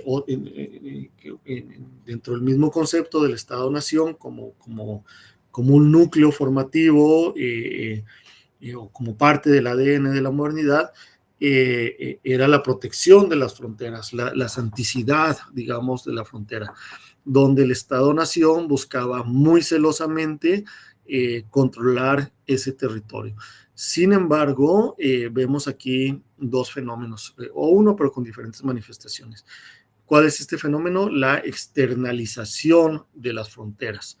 ¿Qué es este fenómeno? Cuando un país va a obligar a otro a que la frontera que protegía a su propio país sea movida, digamos, más allá de su frontera. El ejemplo clásico, obvio, claro, es desafortunadamente nuestro país, ¿no?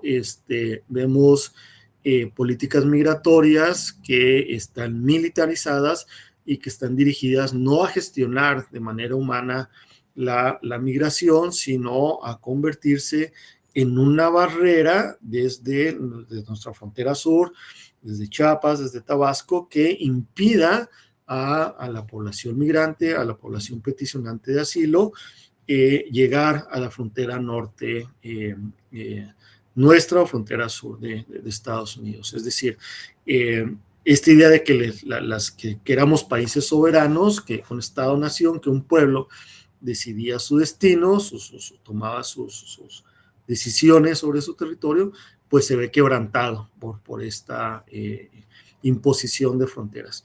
Eso es cuando un país impone las fronteras a otro.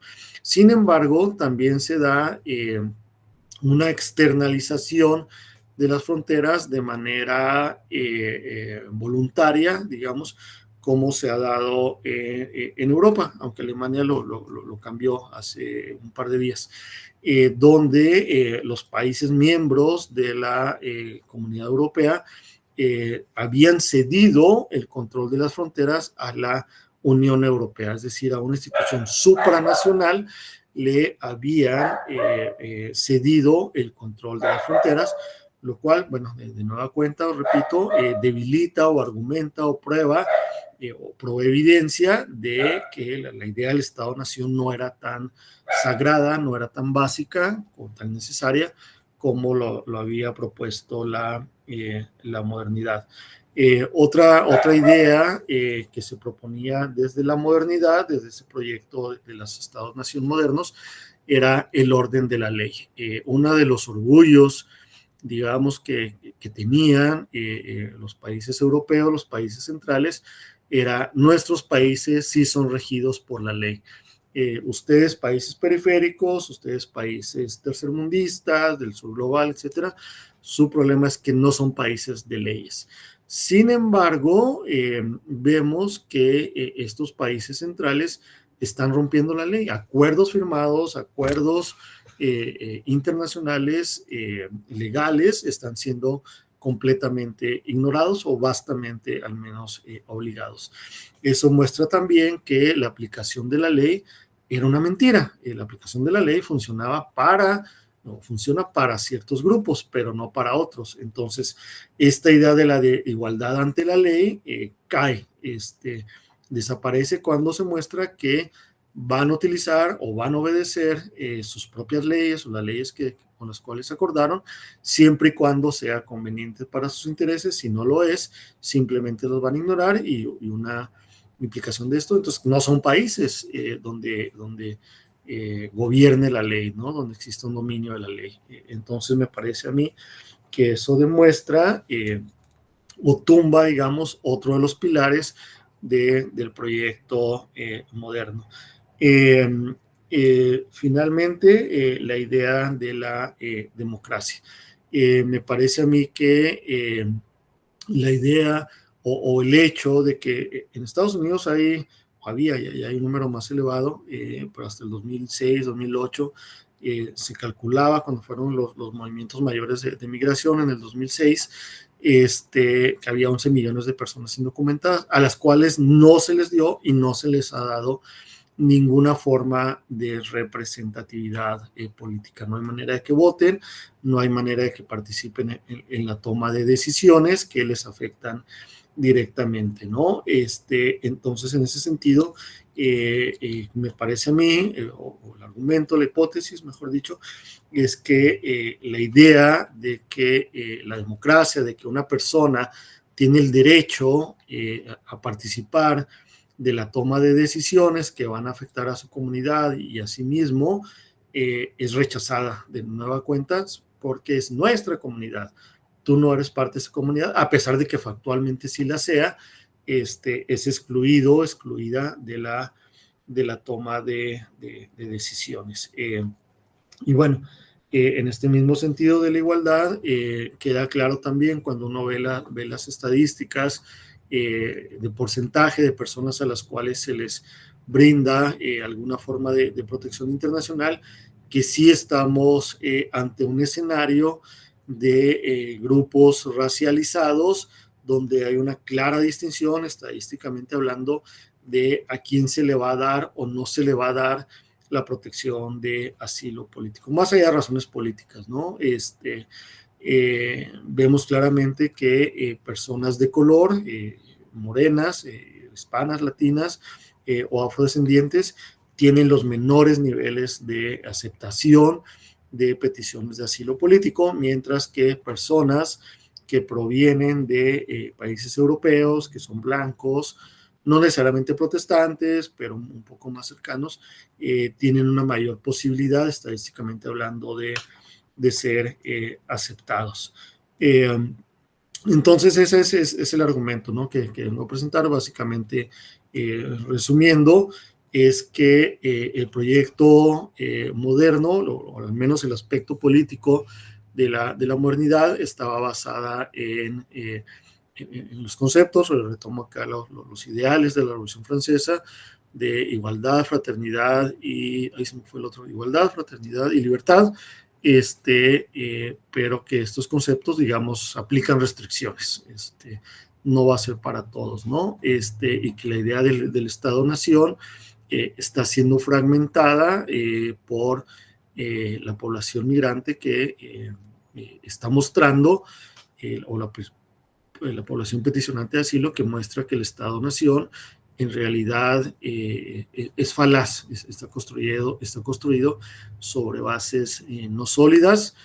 Un pueblo no es una nación, las fronteras son muy permeables y las personas podemos habitar en diferentes espacios simultáneamente, no necesariamente de manera física, pero conservamos lazos emocionales, lazos económicos, lazos culturales con otras comunidades, sean de origen, de tránsito o de destino.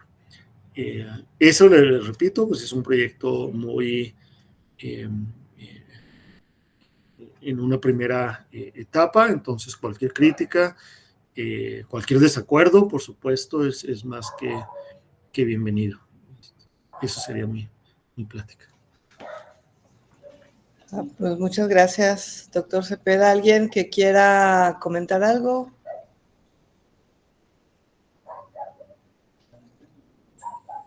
Antes de irnos, aprovechar algo. El tema de la migración siempre es muy importante. Adelante, doctora Sonorina, y después Víctor. Gracias. Sí, muchas gracias. Pues gracias, doctor Luis Cepeda. Súper interesante, muy clara además la exposición. Me pareció interesante esta idea de la transmodernidad como no una negación propiamente del proyecto moderno, sino un ir más allá. Y entonces este cambio de valores, ¿no? En lugar de libertad, igualdad, fraternidad, liberación, equidad, solidaridad. Pero justo por esto último que planteaba,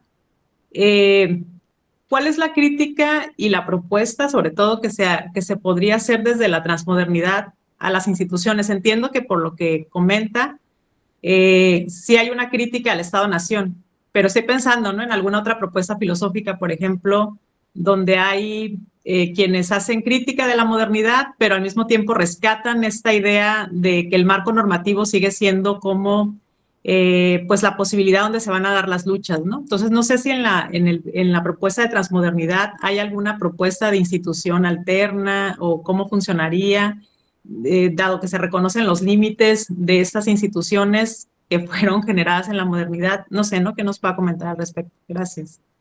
Sí, muy buena pregunta. Acá yo recomendaría el trabajo de Boaventura de Sousa Santos, aunque él últimamente ha sido criticado por ha habido señalamientos de acoso sexual, no sé si serán ciertos o no, no los comento, pero bueno, más allá de si estos sean o no sean ciertos, las ideas están ahí, ¿no? Y vale la pena estudiarlas. Entonces, Boaventura de Sousa Santos presenta la idea de que el marco legal es importante, es necesario, pero tendría que incorporarse otras formas de legalidad, un poco como lo que hablábamos ahorita, ¿no?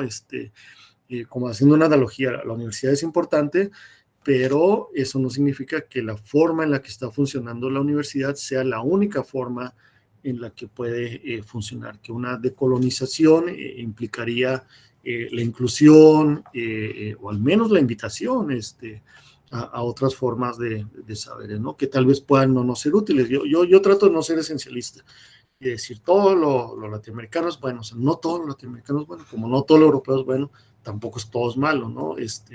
Vamos a utilizar aquello que dentro de un pragmatismo pues nos sirva a la preservación de la vida, ¿no? Entonces, en ese sería pues incluir formas diversas de legalidad o de sistemas legales.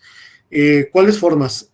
Una muy buena amiga, Alicia Hopkins, ella estudió también el doctorado en la UNAM. Bueno, yo lo hice en la UAM, pero fuimos roommates por 4 años. Es muy buena amiga. Ella, su licenciatura fue en Derecho y su doctorado en Filosofía, pero precisamente sobre formas alternativas de justicia. Ustedes sabrán más del sistema de justicia que yo. No es este sistema de justicia acusatorio, sino un sistema de justicia conciliador, que va a buscar restablecer el equilibrio dentro de una comunidad. ¿Por qué? Porque, digamos, una comunidad que es económicamente muy endeble, alguien mata o comete algún acto de violencia contra otro, pues nuestro sistema legal tal vez esté equivocado, por favor, me corrige si estoy equivocado, pues va a ser meterlo a la cárcel, ¿no? Pero entonces aquí ya perdiste 2 miembros de una comunidad. Entonces estos sistemas retributivos, estos sistemas conciliadores, digamos, va a buscar maneras alternativas, no de castigar, sino de sanar la comunidad, de buscar otras formas de las instituciones. Entonces, en este sentido, y especialmente Dussel, no va a ser antiinstitucional, a diferencia de otros pensadores decoloniales que sí lo apuestan un poco, digamos, más a la anarquía, a la autonomía. Dussel sí es muy institucional, cree profundamente o creía profundamente en las instituciones, pero que estas instituciones tenían que ser modificadas para evitar estas prácticas que pueden terminar dañando aún más a las comunidades. Ahora, acá yo no digo que tenga la respuesta, es un problema complicado. ¿Cómo haces para que la población en tránsito, migrante, tenga acceso a representatividad y a la justicia? Les comentaba, ¿no? En el último años ha sido más sociológica mi investigación, pero aparte no es un secreto, o sea, no hay que ser un experto. México, desafortunadamente, y para vergüenza de nosotros, nuestro país, es de los países más peligrosos para los migrantes, y mucho de ese peligro viene precisamente de instituciones. En entrevistas es, bueno, es que me asaltaron, me secuestraron. ¿Quién era? Estaban uniformados. Si están uniformados, ¿qué instituciones? Pues es muy difícil saberlo, ¿no? Pero es algo que tenemos que mejorar, nuestras instituciones que puedan responder al sufrimiento humano que está, el cual tenemos ahorita, ¿no? No sé si respondí a la pregunta. Sí, claro, muchas gracias. Gracias. Víctor.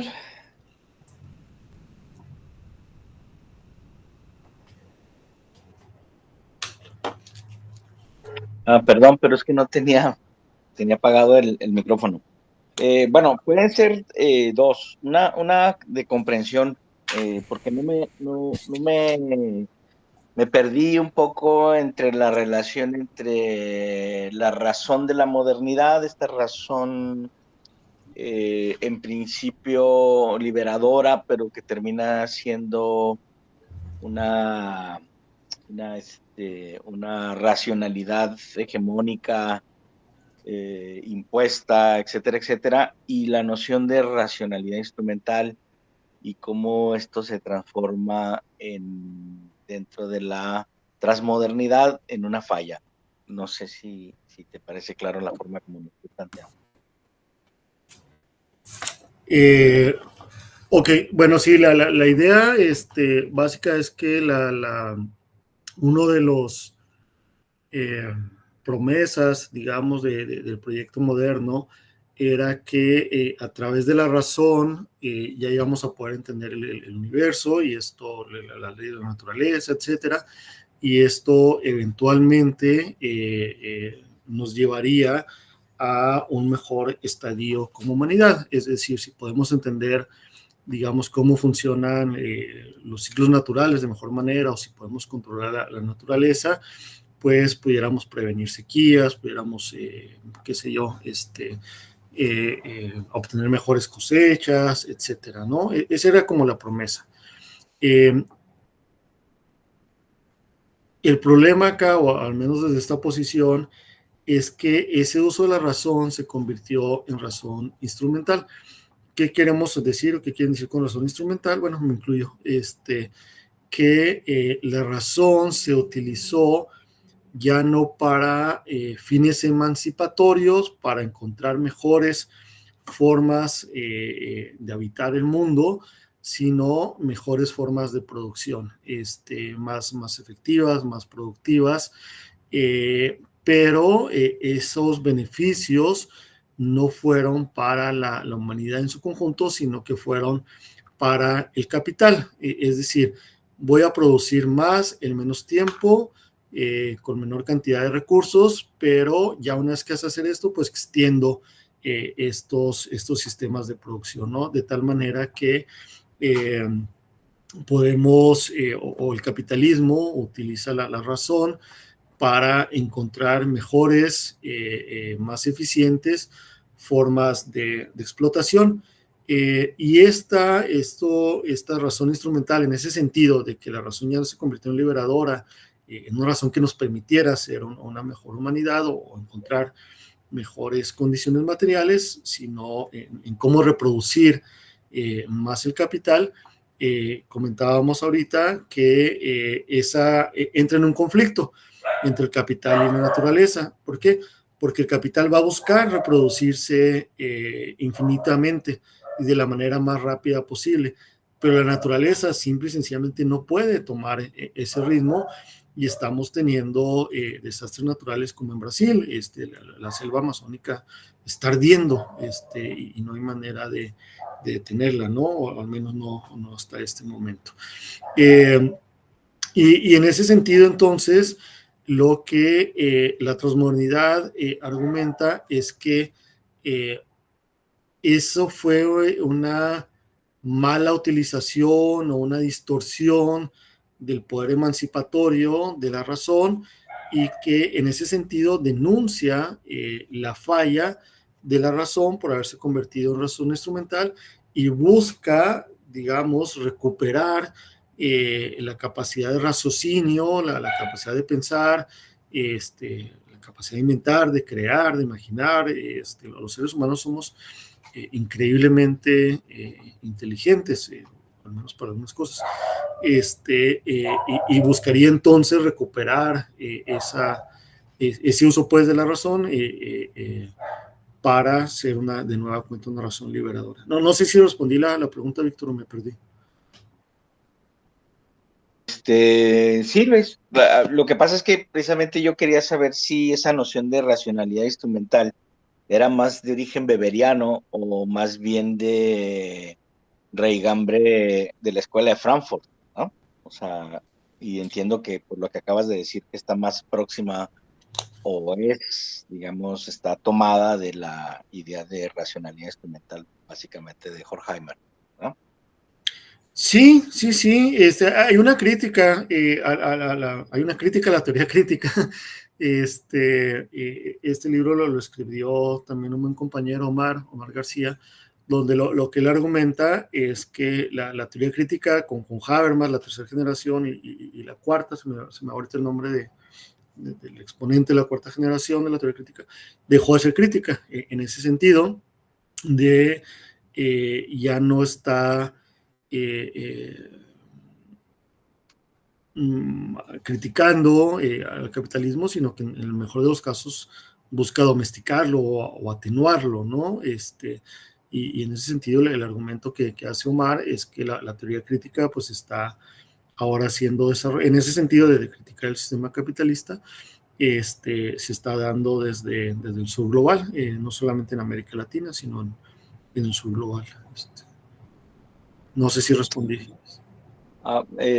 Sí, pero yo entendería más esta idea de la razón instrumental en el sentido no ni de Habermas, ni de Alex Honneth, que quizás es el que te estás refiriendo, que están más, bueno, Alex Honneth va con la idea esta del reconocimiento, que sería más por la idea de la otredad, ¿no? O de la alteridad, como tú lo manejas, ¿no? El reconocimiento del otro y todo esto. Pero no, lo que me interesaba era básicamente esa distinción, porque desde el punto de vista sociológico, pues la idea de la racionalidad instrumental, pues es una idea que Weber utiliza y que en realidad retoma de Ferdinand Tönnies para una categoría de análisis de la acción social, ¿no? Nada más. O sea, sin los atributos que normalmente se le asocian a la razón desde el punto de vista filosófico, ¿no? Sí, desde el punto de vista sociológico es, digamos, una categoría de análisis de la acción social, ¿no? Sin que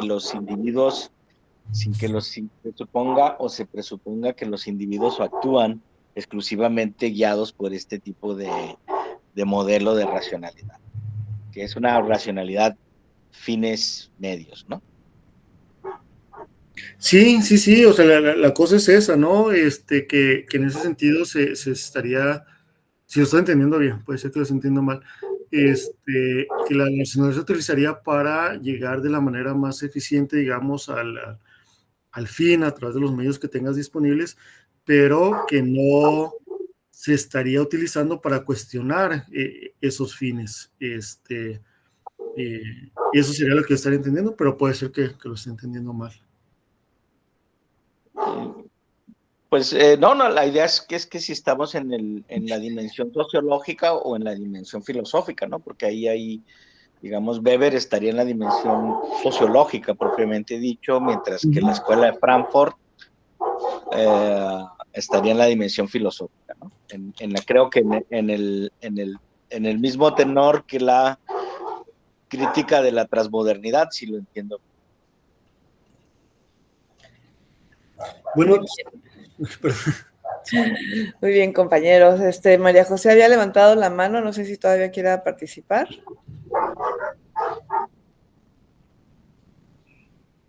Pues nada más voy a intentar ser rápida no, es que luego yo soy una persona que se alarga muchísimo. Tenemos una clase que es globalización y flujos migratorios y justo una compañera comentaba un ejemplo de un suceso de una persona, una mujer que no hablaba bien el español. Hablaba algún dialecto, no recuerdo cuál era su idioma, su dialecto, pero tenía que ir a una consulta médica. Estaba no sé cómo se le llama a estos lugares cuando pues migras, ¿no?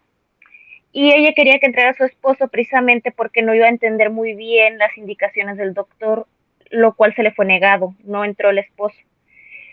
Hay mucho problema porque más allá de qué leyes se hagan, también está el problema de que se apliquen, porque hay muchas personas que son muy abusivas y obviamente pues las personas, muchos migrantes no saben con qué derechos cuentan o que proceden varias situaciones y aunque a veces lo sepan, pues puede más en la posición de poder de la otra persona en la que está trabajando ahí.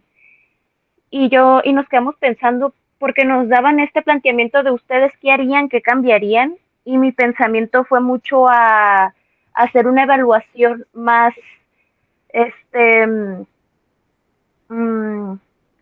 más profunda de a quienes se contratan en ciertos trabajos, sobre todo cuando pueden correr el riesgo de la vida de personas o maltrato.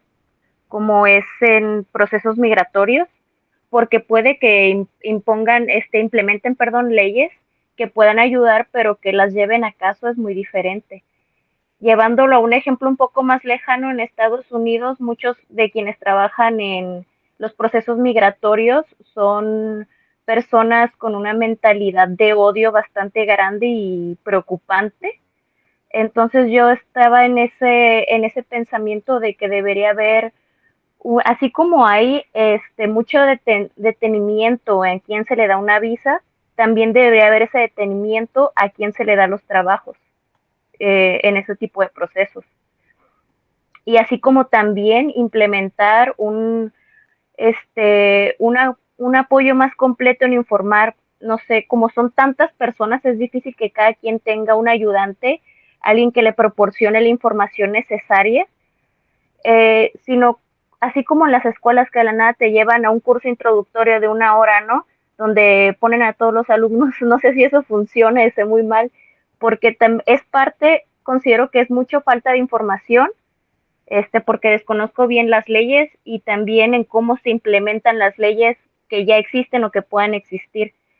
Y si no se, y aunque se informen, pues no las muchas veces no las aplican y hace, bueno, ya no me voy a alargar, pero eso era lo que quería comentar. Muchas gracias, María José. Pues miren, ya estamos en tiempo. Yo les agradecemos muchísimo las participaciones, qué bueno que se animaron, me da mucho gusto. Y les quiero comentar que en relación a este tema de lo último que están hablando de la migración y las cuestiones legales y los procedimientos y todo eso, en abril estuvimos en un congreso, no sé si el doctor Luis Rubén también estuvo ahí en Chihuahua, en la Facultad de Filosofía, y hubo una conferencia magistral de una doctora que se llama Irene Pascual, que es abogada y que ella trabaja mucho con los migrantes, pues allá en Ciudad Juárez y no sé en qué otra parte estaba, pero fue una conferencia excelente. Yo se las recomiendo muchísimo y lo pueden encontrar en YouTube o en Facebook, no sé, si la encuentro se la voy a pasar a la maestra Areli para que se las comparta, porque de verdad vale mucho la pena, pero si buscan ustedes encuentro de filosofía de la zona norte en abril en la Universidad de Chihuahua la van a encontrar, se llama Irene Pascual. Y bueno, pues no sé, doctor Luis, ¿algún último comentario que quiera usted hacer? No, pues solamente agradecerles la invitación a usted, doctora Mónica, a la doctora Ceronina, a Víctor, por haberme vinculado con ustedes, a sus estudiantes por estar en viernes en la tarde, muchas gracias por estar aquí, por haber participado de manera activa y felicitarlos por lo que me platican, pues tienen un programa, una currícula muy bien armada, con temas muy interesantes, muy contemporáneos, muy necesarios, y pues solamente eso, para ya no quitarles más tiempo, porque ya es viernes, ya me imagino que quieren salir. Pues muchas gracias y le estaremos mandando su constancia de participación y el video después se va a colgar en la página de CIF Colaboradores en YouTube por si alguien quisiera volverlo a ver o compartirlo. Muchísimas gracias a todos y que tengan una linda noche. Nos vemos el próximo mes en la siguiente sesión. Gracias, buenas noches. Hasta luego. Hasta luego. Hasta luego, gracias. Bye. Pues, Areli y Senorina, no se vayan. Sí.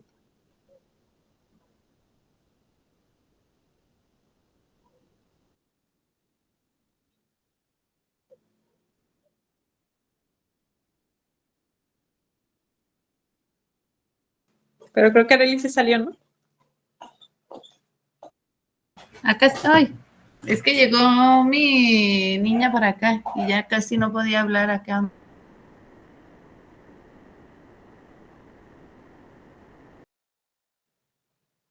Pues gracias, Arely. Ay, sí. Se quedó alguien aquí, amada.